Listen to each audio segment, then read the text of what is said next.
Alors, commençons par le dossier 1. C'était donc le dossier d'une patiente de 74 ans qui se présentait à la consultation d'orthopédie pour douleur de hanche droite. Elle était hypertendue, elle prenait du Triatec, donc un inhibiteur d'enzyme de conversion. Elle avait une hypercholestérolémie traitée par statine avec du Zocor et une hypothyroïdie supplémentée par des hormones thyroïdiennes, du Levothyrox. Au niveau chirurgical, on savait qu'elle avait déjà été opérée de la thyroïde et d'une correction d'hallux valgus des deux côtés. Alors, les deux premières questions étaient là pour transversaliser un petit peu les dossiers, c'est un petit peu moins important dès ce M3. On va passer assez rapidement sur le corrigé, je vais y répondre moi-même. Vous avez ça dans toutes les conférences et tous les ouvrages d'orthopédie. Vous l'avez de façon très détaillée dans le corrigé avec, je vous ai même mis une figure fléchée pour voir les différents signes caractéristiques de l'arthrose de hanche. Donc effectivement, les signes classiques du diagnostic étaient des douleurs de hanche. C'est des douleurs d'installation progressive plutôt de type chronique, de localisation au niveau du creux inguinal ou de la face antérieure de hanche. N'oubliez pas que ça peut se manifester par des douleurs isolées du genou, qui sont des douleurs d'appui d'horaire mécanique qui augmentent avec la poursuite de l'effort. Il existe un dérouillage à la mise en mouvement, et puis il y a une raideur et potentiellement une boiterie d'esquive pour éviter la douleur. À l'examen physique, le signe fer de lance de l'arthrose de hanche, ça va être la limitation des amplitudes articulaires, aussi bien en actif puis en passif, notamment du fait de la douleur et de la raideur de hanche. Et comme toute chose en orthopédie hors rachis, il va falloir faire un examen bilatéral et comparatif entre les deux côtés. C'était naturellement accompagné d'une radio d'arthrose de hanche supéro-externe typique. Donc, on n'oublie pas de repréciser systématiquement ce qu'est l'examen. Vous avez donc ici un cliché radiographique standard de la hanche droite de face, centré sur l'articulation coxo-fémorale. On décrit en termes sémiologiques, il y avait donc les 4 signes pathognomoniques de l'arthrose de hanche, le pincement de l'artère articulaire, que vous pouviez voir surtout en supéro-externe au niveau du toit du cotyle, avec donc un espace articulaire aminci, en comparant par exemple à l'inféron interne. Il y avait également une ostéophytose acétabulaire externe, à savoir donc ces constructions osseuses qu'on voyait très bien sur la partie toute latérale du toit du cotyle, au niveau donc de l'acétabulum externe, donc le bec de perroquet. Il y avait des géodes du toit du cotyle, qui sont donc cette espèce de creux avec ces lacunes osseuses. Et enfin, l'ostéocondensation sous-chondrale de la tête et du toit du cotyle. Donc si on résume le pincement, l'ostéophytose, les géodes et l'ostéocondensation, que toutes des générations entières d'étudiants ont retenu sous l'acronyme POGO, P-O-G-O, qui sont donc les 4 signes de l'arthrose de hanche. Et donc comme on était en train d'interpréter un examen radiologique, on n'oublie pas de conclure et de dire qu'au total, l'aspect de cette radiographie de hanche était compatible avec l'arthrose de hanche droite de type supéro-externe. Et ça permet d'apporter un petit élément supplémentaire. Bon, jusque-là, pas de grande difficulté. Alors, à la question 3, le collègue orthopédiste prévoyait un traitement chirurgical par prothèse totale de hanche. Vous recevez cette patiente en consultation d'anesthésie. Rappelez-en les modalités réglementaires principales de cette consultation d'anesthésie. Alors, c'est assez simple puisque l'anesthésie est régie par un décret qui date de 1994, c'est-à-dire que la loi nous dit comment on doit faire le travail. Alors, elle ne dit pas quelle molécule on doit utiliser, dans quelles circonstances, etc. Mais elle nous dit le cadre organisationnel de l'anesthésie, notamment de la consultation. Et donc, ce décret du mois de décembre 1994 dit que toute intervention, quelle qu'elle soit, doit être précédée d'une consultation d'anesthésie. C'est-à-dire que, bien évidemment, l'arthrose de hanche prévue, programmée, etc., mais aussi, par exemple, l'anévrisme de l'aorte rompu, ou si le malade n'est pas opéré dans les 10 minutes, il est mort, et bien même là, il faut avoir fait une consultation d'anesthésie. Alors, bien évidemment, dans les deux cas, ce ne sera pas la même, on ne passera pas le même temps avec le malade, et on n'aura pas la même finalité et les mêmes buts, ce qui était la question d'après. Mais ça veut dire que quand même pour une chirurgie en extrême urgence, il est important de passer même 30 secondes avec le malade, de lui poser 2 questions et lui faire ouvrir la bouche pour vérifier s'il n'y a pas des critères d'intubation difficile. Et voilà. Toute la philosophie de l'anesthésie, c'est l'anticipation, c'est-à-dire qu'il faut qu'on anticipe la survenue des problèmes et qu'on évite que ces problèmes arrivent, et c'est quand on évite que ces problèmes arrivent qu'on fait bien notre travail et qu'on rend le malade avec autant de neurones qu'avant, autant de cardiomyocytes qu'avant, malgré sa chirurgie et l'anesthésie, même qui peut durer longtemps. Donc, toute consultation, toute chirurgie, quelle qu'elle soit, doit avoir une consultation d'anesthésie, et toute chirurgie programmée, qui est quand même la majorité des actes chirurgicaux, c'est-à-dire toute chirurgie prévue pour une date ultérieure, doit avoir une consultation d'anesthésie, et dans le décret, c'est marqué qu'il doit se dérouler plusieurs jours avant l'intervention, et la profession a traduit ça comme devant survenir au moins 48 heures avant. Alors, c'est pas pour le plaisir, c'est parce que, on le verra avec les buts, il y a un certain nombre de buts à la consultation d'anesthésie, et donc, c'est sûr que quand le malade il arrive pour être opéré le lendemain, c'est un petit peu plus difficile s'il y a besoin de lui prescrire des examens complémentaires type échographie cardiaque ou scanner de je ne sais quoi, épreuve fonctionnelle respiratoire, de les avoir quand c'est la veille pour le lendemain. Au moins s'il y a un délai avant, ça permet de réaliser les examens. Deuxièmement, ça permet au malade d'être informé, de pouvoir un petit peu réfléchir, notamment dans le choix des techniques anesthésiques et analgésiques, et éventuellement de revenir le jour J en ayant des questions à poser et un choix éclairé. Si vous l'informez ou vous lui posez des questions ou présentez les stratégies une heure avant, c'est un petit peu plus compliqué. Donc, toute chirurgie programmée, au moins 48 heures avant la chirurgie. Troisièmement, elle doit être réalisée par un médecin anesthésiste réanimateur.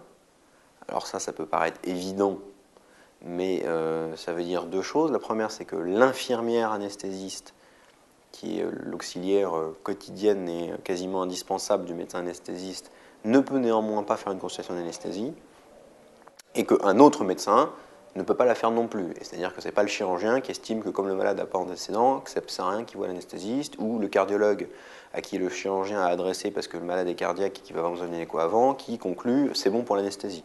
Non, lui on lui demande d'aider, de donner un avis, de faire un examen, de faire une échographie, mais au final il doit y avoir un médecin anesthésiste dans l'affaire qui englobe l'ensemble de la réflexion, parce que vous allez voir, on va voir avec les différents buts, ce n'est pas qu'un but de cardiaque dans la chirurgie cardiaque ou pulmonaire dans la chirurgie thoracique.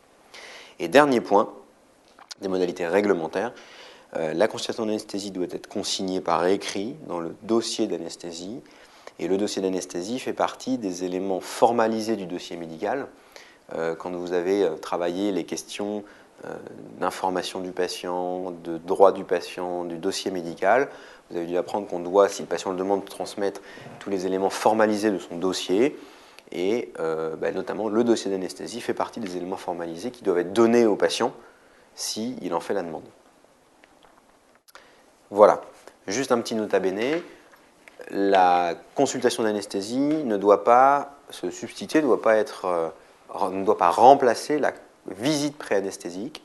Donc la visite pré-anesthésique, c'est le passage de l'anesthésiste, là pour le coup la veille au soir, une fois que le malade est hospitalisé et qu'il veut être opéré, et c'est un moment bien évidemment plus court, où on va demander au patient si depuis la consultation d'anesthésie, alors c'est sûr que si elle a été faite 48 heures avant, il ne sera pas passé grand chose, mais des fois elle peut être faite 1 ou 2 mois avant, s'il n'y a pas eu d'événements nouveaux, s'il n'a pas fait une bronchite entre les deux, s'il n'a pas fait la grippe A, s'il n'a pas eu un accident, si on ne lui a pas découvert une allergie à un médicament ou à un produit dans l'intervalle. Et puis c'est là où on va prescrire aux médicaments, mais ça sera aussi l'objet d'une question un petit peu plus tard, la prémédication, dans l'objectif de lui favoriser sa nuit de sommeil et de préparer l'anesthésie du lendemain matin. Voilà, donc il restera la visite pré-anesthésique. Ça, c'est aussi pour la chirurgie programmée, puisque bien évidemment, dans le contexte de l'urgence, on fait tout en même temps et rapidement. Alors, est-ce que, tiens, on va interroger quelqu'un, un étudiant, pour les buts de la consultation d'anesthésie. Alors, attrape le micro. À ton avis, à quoi ça sert de voir le malade dans la consultation d'anesthésie? Qu'est-ce qu'on lui demande? Qu'est-ce qu'on lui fait? Qu'est-ce qu'on regarde? On lui demande ses traitements. Parle bien dans le micro. Alors, on lui demande ses traitements, tout à fait. Donc, on va recueillir ses traitements, puisque ça va nous permettre de les évaluer et de savoir si on a à arrêter, à continuer ou à lui en donner des nouveaux. On le verra effectivement après. Ok, premier point, tout à fait. Ensuite. Critères d'intubation. Alors, on va rechercher les critères prédictifs d'intubation difficile, tout à fait. On va regarder un certain nombre de paramètres. L'ouverture de bouche, donc la possibilité d'ouvrir grand ou pas la bouche. La position du pharynx via ce qu'on appelle la classification de Mallampati, c'est-à-dire comment on voit ou pas le pharynx en fonction de la base de langue. Effectivement, plus la base de langue va être haute, moins bien on va voir la paroi postérieure du pharynx, la luette, et plus ça témoigne d'une potentielle intubation difficile.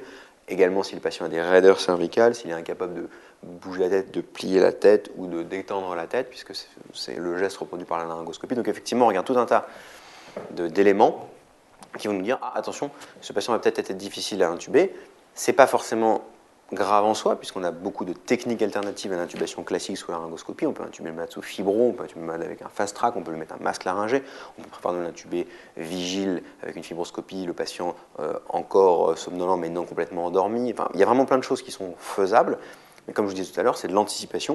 Et c'est sûr que si c'est au moment où on a endormi le malade et qu'on est complètement relâché et qu'on se rend compte qu'à ce moment-là on ne peut pas l'intuber, qu'on n'a pas prévu le matériel, qu'il n'est pas dans la salle, ça fait un petit peu brouillon, et c'est là où peuvent survenir les complications. Donc effectivement, on prévoit, on recherche les critères prédictifs d'intubation difficile. Ouais, ensuite. Donc là, si on remimait la consultation, ça voudrait dire que tu as dit, monsieur, quel est votre traitement? Très bien, enfin madame en l'occurrence, quel est votre traitement? Ouvrez la bouche, fléchissez et étendez le cou. On ne fait pas que ça quand on voit la dame. On demande poids, taille aussi. Alors, on va demander poids, taille, et puis d'une façon plus générale, même tous ses antécédents aux patients. Parce que c'est pas souvent avec juste le petit mot du chirurgien qui dit « Cher collègue, merci de voir madame machin, à qui je vais changer la hanche droite en consultation ». C'est pas lui qui va nous dire... Alors c'est vrai qu'à partir du traitement, on peut remonter la chaîne et retrouver certains antécédents, mais c'est vrai que c'est mieux si la patiente peut nous donner tous ses antécédents, les dossiers médicaux, etc. Donc on va regarder tous les antécédents, parce que là aussi, il y en a un certain nombre qui vont être importants à prendre en compte. Est-ce que le patient a une insuffisance respiratoire ou pas? Est-ce que le patient a une insuffisance cardiaque ou pas? Est-ce qu'il a une allergie à quelque chose? Est-ce qu'il est allergique aux antibiotiques? Est-ce qu'il est allergique... Bon, donc effectivement, on va regarder de façon générale tous les antécédents médicaux et chirurgicaux aussi. On sait que dans ce dossier que cette patiente elle a déjà été opérée d'un hallux valgus bilatéral et de la thyroïde. Donc l'hallux valgus, bon, en tout cas la thyroïde, c'est sûr qu'elle a été endormie sous anesthésie générale au moins une fois. C'est intéressant pour nous parce que ça veut dire qu'il y en a déjà eu au moins une et on va pouvoir du coup lui demander, ça c'est un autre point des buts de la consultation d'anesthésie, comment ça s'était passé? Est-ce que ça s'était bien passé? Est-ce qu'elle n'avait pas eu de nausées, vomissements post-opératoires? Est-ce qu'il n'y a pas eu de problème rapporté? Typiquement, le malade qui est difficile à intuber, une fois que c'est tombé sur quelqu'un, on donne une petite carte au malade, on lui dit surtout si vous devez être réopéré plus tard, vous montrez ça à l'anesthésiste, parce que comme ça on est prévenu. Si elle dit oh ben non, on m'a rien dit, il s'est rien passé, vraisemblablement que l'intubation a dû être pas trop compliquée. Est-ce que madame, quand vous êtes réveillé, vous avez eu des nausées, vomissements pas possibles? Ah non, pas du tout. Bon, bah, très bien, ça veut dire qu'il n'y aura pas besoin de prévenir les nausées, vomissements, alors que pareil, encore une fois, on peut les anticiper. Donc les antécédents médicaux, chirurgicaux et les précédentes anesthésies. Les traitements, les allergies, les critères prédictifs d'intubation difficile. Bon, déjà, on a pas mal avancé. Est-ce que tu vois d'autres choses?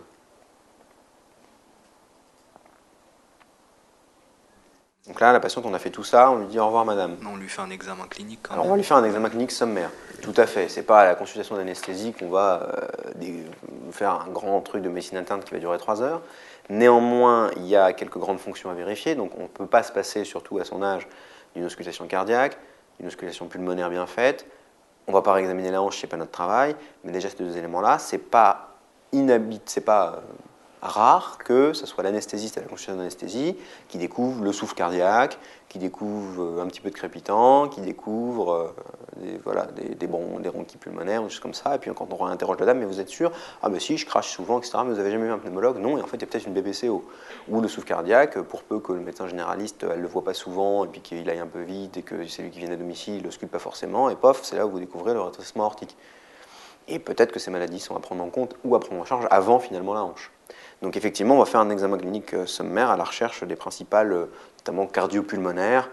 Bon, après, on ne va pas s'amuser à faire de l'examen neurologique poussé, mais on va quand même vérifier qu'il n'y ait pas un problème neurologique sensitif au moteur et manifeste. Ok, donc là, on l'a examiné, on l'a fait déshabiller. C'est souvent à ce moment-là qu'on lui demande d'ouvrir la bouche. On en profite pour faire les manœuvres un petit peu physiques pour l'intubation difficile. Et donc là, on lui dit au revoir, madame. Après, par rapport à ses antécédents, l'examen clinique, peut-être qu'il faudrait prescrire des examens Exactement, c'est-à-dire qu'une fois qu'on a fait ça, il va falloir voir s'il y a besoin d'examens complémentaires.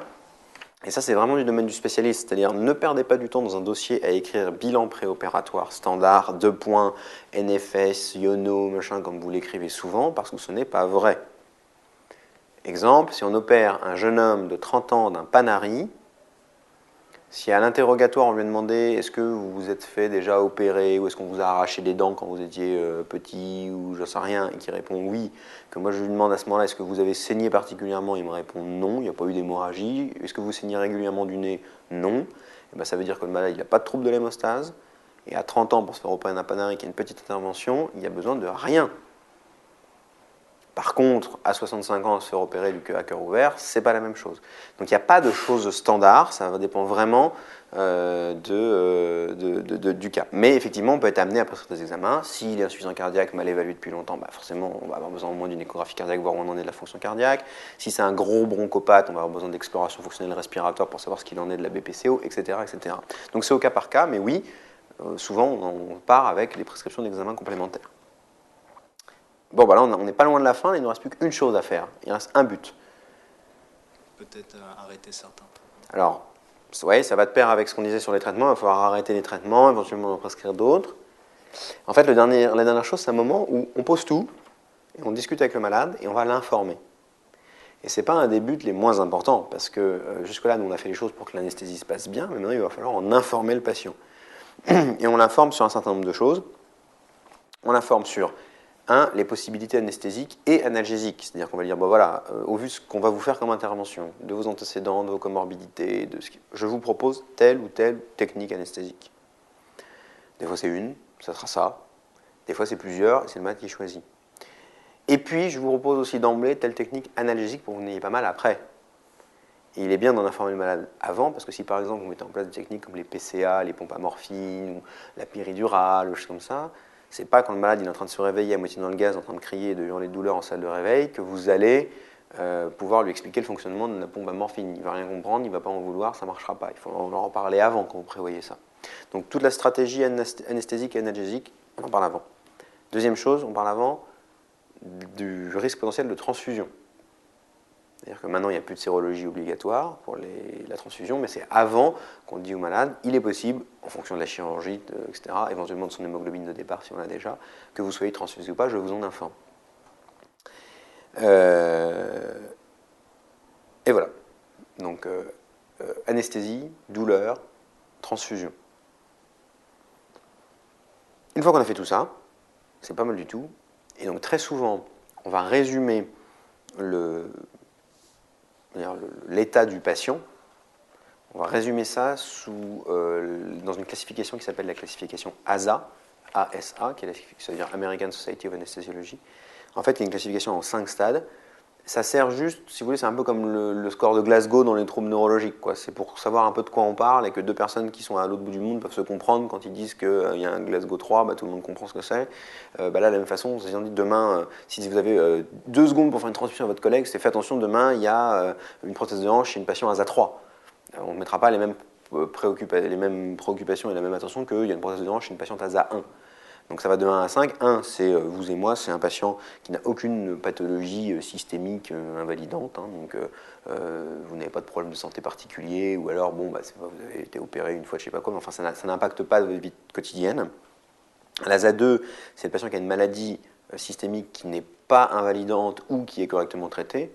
Exemple de l'hypertension bien traitée, de l'asthme qui ne fait pas beaucoup de crises, qui a un peu de ventoline à la demande. Tout ça, c'est ASA 2. ASA 3, c'est un patient qui a une maladie systémique qui invalide les fonctions vitales. Donc là, c'est par exemple l'hypertension artérielle, mais cette fois-ci maltraitée, un peu décompensée, ou qui entraîne des complications. Si vous êtes du coup avec une hypertrophie ventriculaire gauche, si vous avez une insuffisance rénale d'origine hypertensive, si vous avez un diabète déséquilibré avec une neuropathie, voilà, ça c'est un ASA 3. Donc vous voyez, on commence à progresser vers les précautions à prendre. L'ASA 4, c'est la maladie systémique avec une menace vitale permanente. Donc par exemple, un ASA 4, c'est un malade de réanimation. Un malade de réanimation qui n'est pas très bien, pas très frais, qui est quand même intubé, qui a un SDRA, qu'est-ce que vous voulez, il est ASA 4. Et puis ASA 5, c'est le patient moribond. ASA 5, c'est le patient, si vous ne l'opérez pas dans les 10 minutes de son problème, il va mourir. Exemple d'un ASA 5. Alors on peut devenir ASA 1 à 5 en 2 minutes. Vous êtes ASA 1 et vous avez un anévrisme de l'aorte que vous ne saviez pas, donc on vous avait étiqueté ASA 1.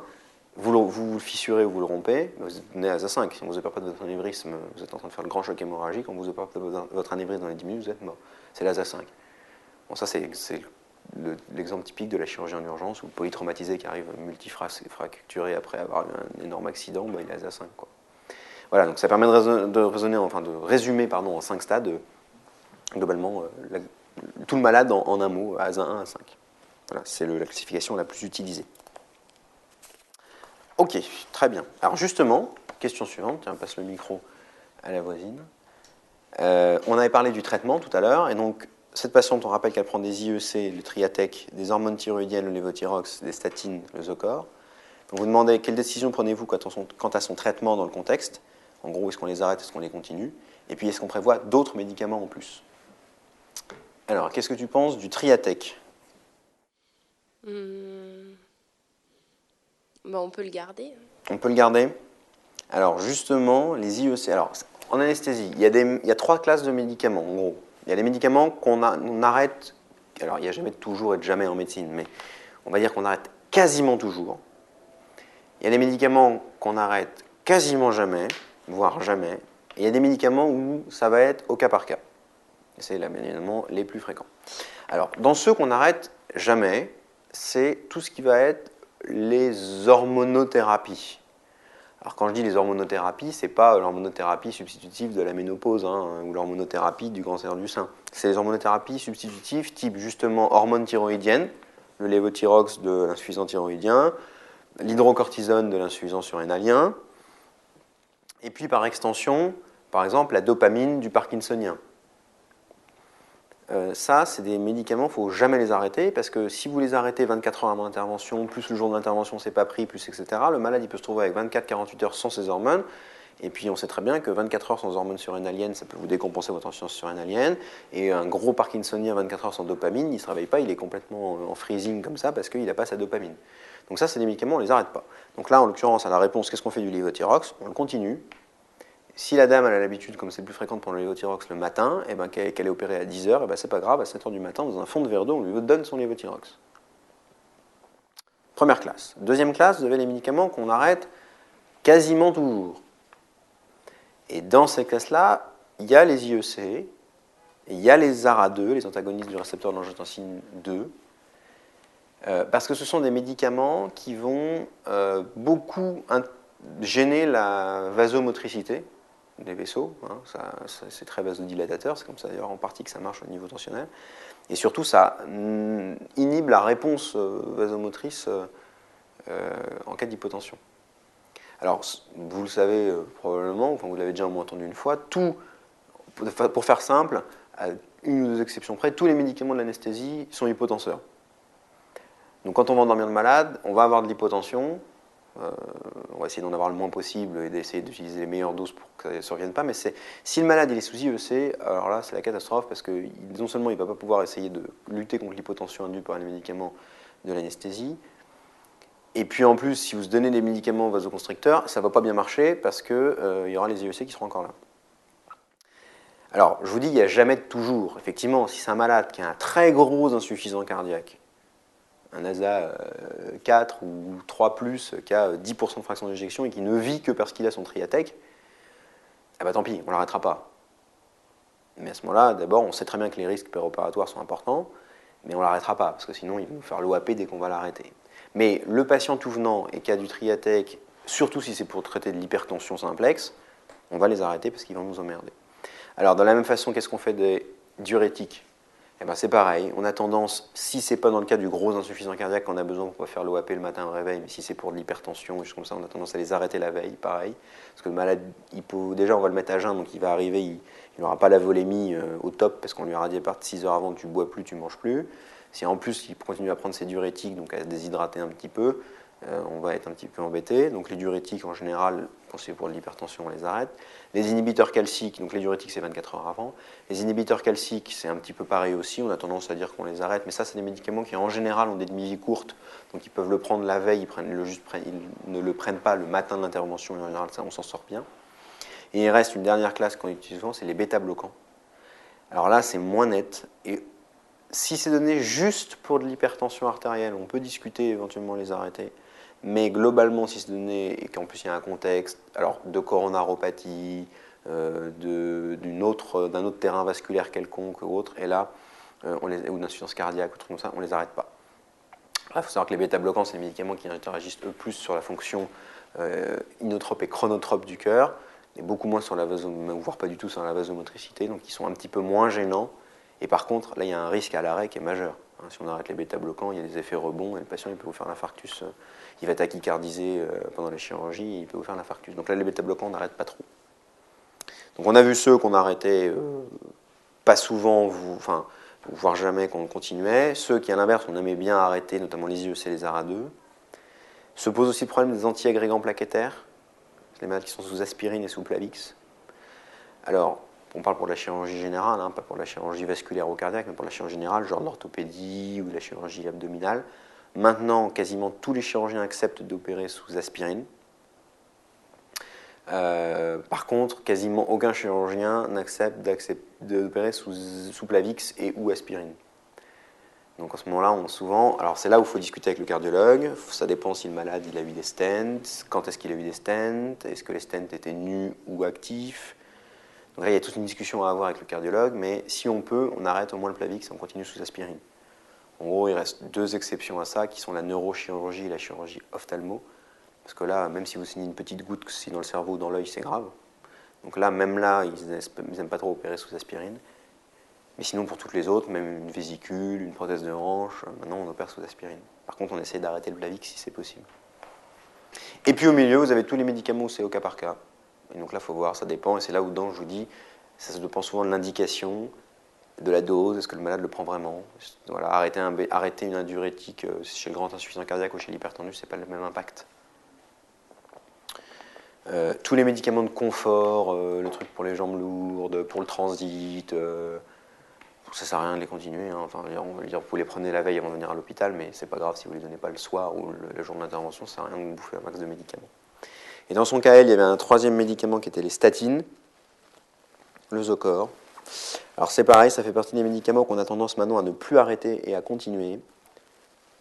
Toujours pareil, il y a la balance bénéfice-risque. Si c'est juste pour de l'hypercholestérolémie, quelqu'un qui a des vaisseaux qui ne sont pas trop malades, qui n'a jamais fait d'infarctus, jamais fait d'AVC, bon, si au pire elle saute la prise, c'est pas très grave. À l'inverse, si vous donnez des statines chez quelqu'un qui est coronarien ou artériopathe, qui a déjà fait des événements cardiovasculaires et pour lesquels la statine c'était de la prévention secondaire, là il ne faut pas les arrêter. Parce que c'est pareil, quand vous arrêtez une statine, il y a des vrais effets rebonds. Pas tellement sur le cholestérol, c'est-à-dire que c'est pas parce que vous n'allez pas prendre une statine le mardi que le mercredi votre cholestérol va être à 5 grammes. On s'en fiche de ça. Par contre, c'est sur les effets stabilisants de la plaque, les effets pléiotropes des statines, les effets locaux-vasculaires, où il y a des vrais effets rebonds et vous pouvez déstabiliser une plaque et faire l'infarctus dans les 24 heures suivant l'arrêt de la statine. Donc là, si c'est vraiment à but vasculaire, prévention secondaire, on les continue. Donc au final, cette patiente, Triatec, en plus elle le prenait pour de l'HTA, je crois. Je me souviens mieux. Voilà, une HTA traitée par Triatec. On va l'arrêter. Si vous avez affaire à des patients qui sont des grands hypertendus et où vous constatez par exemple à la visite pré-anesthésique, quand ils ont arrêté leur Triatec depuis 36 heures, vous allez les voir la veille au soir et vous voyez qu'ils ont 180 de pression artérielle systolique, vous allez lui donner un petit peu de l'oxène, un inhibiteur calcique, comme je vous disais tout à l'heure, qui a une demi-vie courte. Si c'est un hypertendu où il a 160 sans son Triatec, on le laisse avec 2 jours à 160, c'est pas grave. L'hypertension artérielle, ça met 10 ans à tuer quelqu'un, ça ne met pas 2 jours. Donc c'est pas très grave. Donc le lévothyrox, on continue absolument, et le Zocor, on a tendance à continuer. Dernière chose dont je ne vous ai pas parlé, dans les médicaments qu'on arrête quasiment toujours, c'est les antidiabétiques oraux. Un contexte périopératoire, il va y avoir du jeûne avant, du jeûne après l'intervention, il va y avoir éventuellement l'anesthésie, des médicaments vasopresseurs. On arrête la metformine, les antidiabétiques oraux, parce qu'il y a des risques d'hypoglycémie, des risques d'acidose lactique. Et donc, on fait un relais par l'insuline, en sous-cute, en fonction du dextro.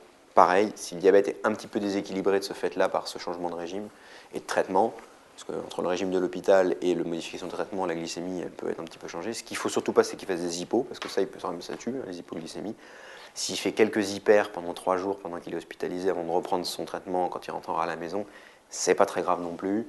Vous ne tuez pas quelqu'un parce qu'il a 3 jours de glycémie déséquilibrée. D'accord. Voilà. Et à la question, prescrivez-vous d'autres médicaments et dans quel but? Alors c'était un petit peu ce qu'on disait tout à l'heure, c'est la prémédication. C'est pour que la malade, la veille au soir, elle dorme bien et qu'elle arrive au bloc opératoire bien détendue, ce qui permet d'utiliser moins de produits anesthésiques. Et aujourd'hui, en France encore, la très grande majorité, même s'il y a certaines pistes qui laissent à penser que d'autres médicaments pourraient être pas mal, on utilise l'Atarax. Donc c'est l'hydroxyzine, c'est un antihistaminique anti-H2. Et en fait, on utilise son effet secondaire, qui est un médicament sédatif. Donc on a un peu l'Atarax, le malade il dort pas trop mal la nuit d'avant, il n'est pas trop angoissé. Et donc il arrive au bloc opératoire un peu détendu, voire déjà un petit peu, les yeux un petit peu fermés, quoi, pas en train de dormir profondément, mais et ça permet d'utiliser moins de produits anesthésiques et il est moins stressé par tout l'environnement. Voilà. Donc on rajoute ça, et donc ça peut être fait dès la consultation, ou souvent c'est même fait à la visite pré-anesthésique quand on va voir la patiente la veille au soir. On lui prescrit son Atarax pour la veille au soir, son Atarax pour le matin de l'intervention. Et on met le malade à jeun, quel que soit son type d'anesthésie. Et à jeun, ça ne veut pas dire qu'ils n'ont pas le droit de prendre leurs médicaments. On a dit qu'il fallait par exemple qu'elle prenne son lévothyrox, et bon, on lui donne un petit peu dans un fond de verre d'eau le matin. Ça, c'est digéré en un quart d'heure, une demi-heure, il n'y a pas de problème. Ok, question 6. Tiens, je vais passer le micro de l'autre côté. Il n'y a pas de raison que ça soit toujours vous. On en était à la 6. La patiente est opérée sous anesthésie générale. Quelles sont les 3 classes médicamenteuses classiquement utilisées? Citez un exemple. Alors, qu'est-ce qu'il faut pour faire dormir un malade au bloc opératoire? Il faut du curare. Alors, il faut un myorelaxant. Un myorelaxant, voilà. Oui. Type curare, effectivement. Alors, tout à fait. Sauf que celui-là, j'aurais tendance à le mettre en 3e. Dans les 3 médicaments, on demandait les 3 classes médicamenteuses. Parce que si tu fais dormir un malade qu'avec du curare, c'est pas très sympa. Parce que le curare, il est myorelaxant, donc il fera que le malade ne pourra pas bouger, ses muscles sont complètement relâchés. Par contre, il aura une conscience normale. Donc il faut un curare, c'est vrai, mais on va dire que c'est le 3e des 3. D'autant plus pratiquement, c'est celui qu'on fait en dernier. On fait d'abord dormir le malade, et après, on le curarise pour qu'il soit bien détendu. Et à l'induction, ça sert à quoi de curariser? Ça sert à ce que le malade soit bien détendu, et quand on fasse la laryngoscopie, le plan glottique et les cordes vocales soient bien ouvertes pour qu'on puisse mettre la sonde d'intubation. Parce que sinon, vous pouvez dormir et avoir des cordes vocales pas très bien ouvertes. Et donc là, le curare, il sert à bien ouvrir les cordes vocales, à bien relâcher le malade. Et après, le curare, en fonction de la chirurgie, on le continue ou pas. En orthopédie, c'est un gros monsieur baraqué, on a tendance à le poursuivre, le curare, parce que sinon le chirurgien va avoir du mal à tirer sur les muscles et les os. En chirurgie abdominale, quand il est obligé avec des valves d'écarter les muscles abdominaux, les grands droits, si encore plus, si c'est une petite grand-mère qui n'a plus de parois, c'est pas très grave, mais si c'est un gros, un jeune bien costaud, pareil, pour qu'il puisse bien mettre ses valves et bien opérer dans le ventre, on a tendance à mettre des curares pour que la paroi abdominale soit relâchée. A l'inverse, en chirurgie thoracique, soit cardiaque ou thoracique pulmonaire, une fois qu'on a mis un écarteur pour ouvrir le sternum ou un écarteur pour ouvrir les côtes, il peut se passer grand-chose. En général, les malades ne sont pas curarisés. Vous êtes opéré d'un panari, il n'y en a plus besoin non plus après. Voilà, exemple. Donc il faut un myorelaxant type curare, mais effectivement, c'est le 3e. Avant de le faire dormir, donc un hypnotique qui fait dormir. Un exemple d'hypnotique? Que tu connais un exemple d'hypnotique? Non. Un exemple d'hypnotique, par exemple, le propofol. Son petit nom commercial, c'est le diprivant, c'est celui qui est tout blanc là, qui fait dormir les malades ou subis au bloc opératoire qu'en réanimation. Mais il y en a d'autres, je vous ai mis d'autres noms dans le corrigé, retenez-en un. Le propofol, c'est celui qui est probablement le plus fréquemment utilisé, donc retenez celui-là par exemple. Donc le propofol, ok, on a dit à la fin un myorelaxant type curare, donc là un nom, ça peut être par exemple le tracurium, c'est tous ceux qui sont en acurium à la fin, donc l'atracurium, le cisatracurium, le rocuronium, tous ceux qui sont en nium. Retenez-en un aussi, par exemple, le tracurium, l'atracurium. C'est un des plus utilisés aussi. Donc là, vous dormez et vous ne pouvez pas bouger. Est-ce que ça suffit? Mais des analgésiques. Oui, et des analgésiques, qui est la 3e classe. Il faut vous faire dormir, vous empêcher d'avoir mal et vous empêcher de bouger. Mais tu comprends bien du coup qu'on peut t'empêcher de bouger que si on t'a fait dormir et qu'on t'empêche d'avoir mal. Parce qu'on peut t'ouvrir la poitrine ou te désarticuler la hanche pour te mettre une prothèse juste sous curare. Tu ne bougeras pas. Mais tu ne vas pas bien le vivre. Donc il faut effectivement ces 2 composantes-là. Et donc comme analgésique, on utilise des dérivés de la morphine. La morphine, c'est pas assez fort pour le bloc opératoire, ça marche bien pour les douleurs après, mais pour une douleur chirurgicale, c'est pas assez. Donc on utilise des dérivés morphiniques qui sont plus puissants que la morphine. Et ça, c'est tous ceux qui sont en fentanyl à la fin. Le fentanyl, le sufentanyl, le rémifentanyl, l'alfentanyl, bref, il y en a plein. Après, la différence entre ces molécules-là, c'est affaire de spécialistes, mais en gros, retenez-en un. Et si vous deviez en retenir un, ce qui est le plus fait pour la majorité des chirurgies, c'est par exemple le sufentanyl. Donc si vous retenez qu'on a un hypnotique type propofol, un analgésique morphinique puissant type sufentanyl et un myorelaxant de type curare type atracurium, Là, vous avez en gros ce qui est utilisé dans au moins les 2/3 des anesthésies générales de l'adulte en France. Voilà donc les 3 classes qu'il faut utiliser pour l'induction. Et je vous dis en général, après on continue l'hypnotique, on continue le morphinique. Et le curare, faut voir. Des fois oui, des fois non. Ok ? Et dernière question. On rappelle donc que cette patiente, elle va avoir une prothèse totale de hanche. On vous demande quel traitement antalgique, hors anesthésie loco-régionale, on y discutera tout à l'heure, prévoyez-vous pour le post-opératoire ? Qu'est-ce qu'on va lui faire ? Parce que donc l'intervention s'est déroulée, on lui a changé sa hanche, on va la réveiller, on va la mettre en salle de réveil, et il faudra bien lui prescrire des médicaments contre la douleur. Alors qu'est-ce que tu prescrirais ou qu'est-ce que tu connais comme médicament contre la douleur qu'on pourrait utiliser chez cette dame ? Une idée ? Non ? Alors oui, effectivement, la douleur de prothèse de hanche, c'est des douleurs assez intenses. On n'est pas juste à l'IVG, le Panari, la petite chirurgie, même une thyroïde qui ne peut pas forcément faire très mal. Effectivement, on est dans la chirurgie assez compliquée. C'est des cicatrices, c'est une cicatrice de 20 cm sur la cuisse, on vous assied le fémur, on vous a impacté dedans. Bref, c'est une chirurgie un petit peu douloureuse. Donc il va falloir qu'on aille jusqu'à la morphine vraisemblablement. Néanmoins, il est important dans tout traitement antalgique. Donc là, c'est vraiment très important parce que si vous savez prescrire un traitement antalgique pour la chirurgie, vous savez le prescrire pour tout. Y compris pour le malade médical, pour le préhospitalier, pour la médecine de ville, pour ce que vous voulez. Donc une question sur la... On n'a pas eu le temps dans la conférence de méthodologie de le faire, mais vous l'aurez dans les conférences de méthodologie de DCM4, etc. ou dans d'autres dossiers. La prise en charge de la douleur, c'est assez finalement standardisé dans votre façon de répondre. Et si vous savez répondre et restituer ce qu'il y a dans le corrigé, vous n'aurez jamais faux et vous ferez bien le malade. Donc les mots-clés. La première chose à dire dans un traitement de la douleur, c'est qu'il doit être adapté. C'est-à-dire qu'on ne fait pas au pif des médicaments antalgiques, ça va être adapté. Et s'adapter à quoi ? À l'intensité de la douleur. Et vous savez qu'il y a plusieurs moyens d'évaluer la douleur, différentes échelles, et que finalement, la mieux de tout, vraisemblablement, c'est l'échelle visuelle analogique, c'est-à-dire l'auto-évaluation, la petite réglette. Monsieur, voilà la petite réglette, ici c'est que vous n'avez pas du tout mal, là c'est que vous avez très mal, déplacez le curseur, dites-moi où est-ce que vous avez mal. Si c'est pas très faisable, parce que le malade, il est en train de se réveiller, il est pas bien, il a mal, tout ça, vous n'avez pas la réglette, ce qui est pas bien, mais c'est comme ça, vous avez le deuxième niveau qui est l'échelle numérique simple, monsieur, de 0, ça fait pas du tout mal, 10, c'est la douleur la plus atroce que vous puissiez imaginer, quelle est votre note ? Est-ce que vous avez 2 sur 10, 4 sur 10, 6 sur 10 ?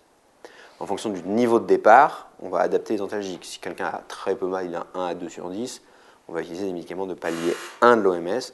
Et plus vous montez dans le niveau de douleur, et plus vous montez jusqu'au palier 3 qui est la morphine.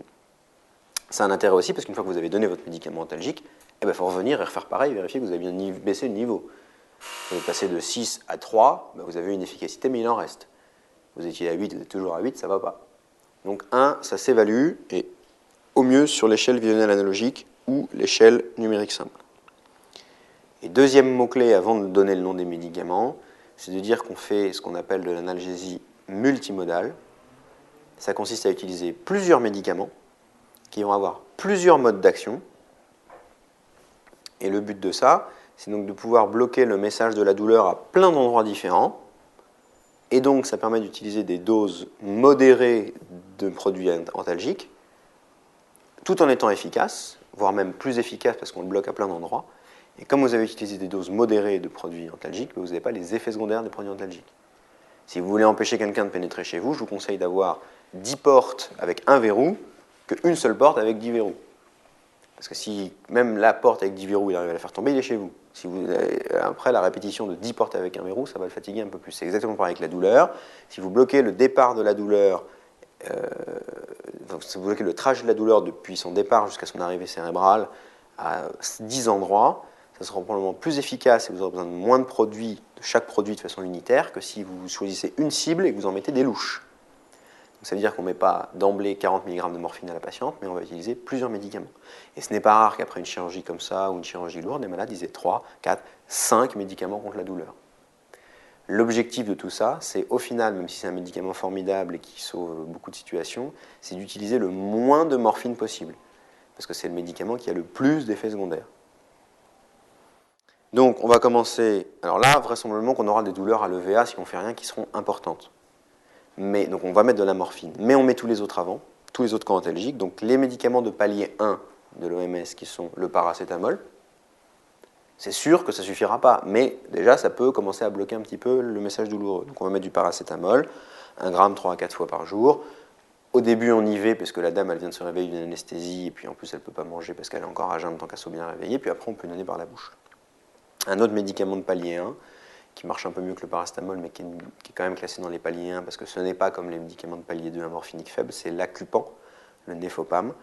On ne sait pas exactement bien comment ça agit encore en 2010, le fait est que c'est un médicament qui marche vraiment pas mal du tout. Donc là, vous pouvez en donner, le maximum c'est 6 ampoules par jour, en intraveineux lent. Il n'y a pas d'AMM pour le donner Péros, même si ça marche aussi Péros, mais en tout cas dans l'AMM, c'est pas fait pour, donc on le donne en IV lent. Donc paracétamol, 1 gramme 3 à 4 fois par jour, Acupan, jusqu'à 6 ampoules par jour en IV lente. Ensuite, on peut ajouter des médicaments de palier 2. Alors, il va être important de ne pas donner, si vous envisagez de donner de la morphine qui est un palier 3, il faut faire attention au palier 2 que vous choisissez, parce que si vous choisissez un médicament qui est agoniste-antagoniste, c'est-à-dire un morphinique faible qui n'est que agoniste-antagoniste, et qu'après vous allez donner un médicament comme la morphine qui est un agoniste fort, vous allez gêner la liaison de la morphine à son récepteur parce qu'il y aura l'autre qui sera un agoniste-antagoniste. Néanmoins, il y a un certain nombre de paliers 2 qui ont d'autres effets et qui du coup vont interagir avec la morphine, mais plutôt positivement. Exemple, le tramadol, qui est donc un morphinique faible, mais il a aussi des effets sur le mécanisme de recapture de la sérotonine, des machins comme ça, et donc ça a une vraie action propre en plus de son action morphinique faible. Et donc si vous donnez du tramadol et de la morphine, les spécialistes ils vous disent que ça marche bien et même mieux que morphine tout seul, via les effets sur la sérotonine et tout, et que ça ne va pas gêner trop le mécanisme de la morphine. Mais par exemple, on ne donnera pas de la nalbuphine, qui elle est vraiment un agoniste-antagoniste pur, et sinon vous donnez de la morphine après, ça marche moins bien. Donc par exemple, on pourra donner du tramadol, donc c'est 100 mg, on peut donner 100 mg jusqu'à 4 fois par jour, en IV ou en Péros, après. Donc là, on en est à paracétamol, Acupan, tramadol, donc on a déjà 3 médicaments. Et puis si malgré tout ça, elle a encore mal, on peut effectivement arriver à la morphine. Et la morphine, il y a plein de façons de l'administrer, en titration IV, en sous-cutané, en PCA, je crois qu'on en reviendra dans un autre dossier. Donc là, vous voyez, elle peut très bien sortir avec ces 4 médicaments. Elle ne serait pas si âgée, 74 ans, éventuellement mais avec un peu de triatec qui a été poursuivi, tout ça. On pourrait même rajouter, par exemple, un anti-inflammatoire non stéroïdien, qui sont des bons médicaments pour lutter contre les douleurs dans un contexte inflammatoire et post-chirurgical, forcément, avec des douleurs de cicatrices inflammatoires. Eux, les AINS, ils vont aller bloquer l'inflammation locale et les effets d'entretien de la douleur localement. Ce qui n'est pas du tout le mécanisme d'action de la morphine, qui n'est pas lui-même le mécanisme d'action de l'Acupan, qui est encore différent du paracétamol. Vous voyez, donc tout ça combiné, le mécanisme douloureux a beaucoup plus de mal à se faire entendre. Donc c'est l'analgésie multimodale.